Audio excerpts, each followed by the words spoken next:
Manikumar bank మరణానికి కారణమైనటువంటి private బ్యాంకులపై చర్యలు వేధింపులు గురిచేస్తున్న రికవరీ ఏజెంట్ల రౌడీయిజం,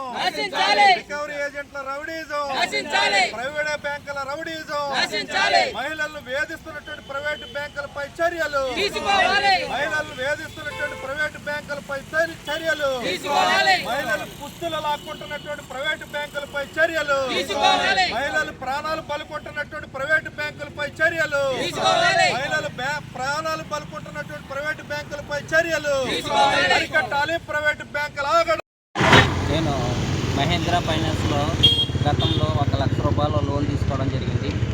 అయితే తీసుకున్న తర్వాత ప్రతి నెల ఇన్స్టాల్మెంట్ ప్రతి నెల కడతాను ఉన్నాను.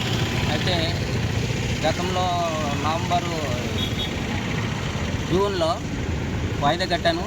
జూలై వాయిదా కట్టాలి. అయితే జూన్ నెల వాయిదా కట్టిన తర్వాత జూలై నెల కట్టమని చెప్పేసి వచ్చారు. రేపు కడతానని చెప్పాను. అయినా సరే వాళ్ళు బయట 4 వ్యక్తులు తీసుకొచ్చి నా మీద దాడి చేసి నన్ను కొట్టడం జరిగింది. నేను మరి పోలీసు వారికి సహకరించాను, పోలీసు వారికి ఇన్ఫార్మ్ చేశాను. అయితే ఇంకోటి ఏంటంటే 1 నెల కట్టలేదు, నెక్స్ట్ నెల కట్టాలి. ఒక నెల కట్టాను, మళ్ళీ నెల కట్టాలి. అయితే ఆ నెలలో ఇలా దాడి చేసిన తర్వాత నేను ఇంటి దగ్గరే పడి ఉన్నాను. అయితే వాళ్ళు ఒక 10 మంది ఏజెంట్లు వచ్చి ఇంటికి బోర్డు వేస్తానని చెప్పేసి చెప్పడం జరిగింది. ఆ బోర్డు వేస్తానని చెప్పినప్పుడు నేనేం చేశానంటే ఇది ఇలా కాదు, ఇది న్యాయంగా ఉండాలని చెప్పేసి పోలీస్ స్టేషన్కి వెళ్ళి కంప్లైంట్ ఇవ్వడం జరిగింది. అయితే నన్ను కొట్టినా కానీ నేను భరించాను, ఎందుకంటే లోన్ తీసుకున్నందుకు నేను భరించాను. కానీ ఏంటంటే నన్ను కొట్టి మెడ మీద అది చేశారు, జీవితకాలం పని చేసుకోకుండా చేశారు నన్ను.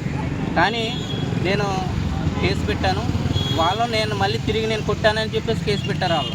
అయితే ఇలాంటి విధానాలు చాలామంది గురవుతున్నారు. ఇది కరెక్ట్ కాదు. మహేంద్ర ఫైనాన్స్ చాలా ఇబ్బందికరమైన పరిస్థితులు, ఆ రికవరీ ఏజెంట్ల ద్వారా చాలా ఇబ్బందికరమైన పరిస్థితులు ఏర్పడుతున్నాయి. నేను కూడా మనస్తాపానికి గురయ్యి చాలా ఇబ్బందికరమైన పరిస్థితి ఏర్పడింది. 1 నెలలో కట్టలేనందుకు నేను ఇంత అదయ్యాను. మరి మిగిలిన విధానాలు ఎలాగున్నాయనేది ఒకసారి ఆలోచించి ప్రభుత్వం వారు మంచి ఆలోచన చేయాలని కోరుతున్నాను.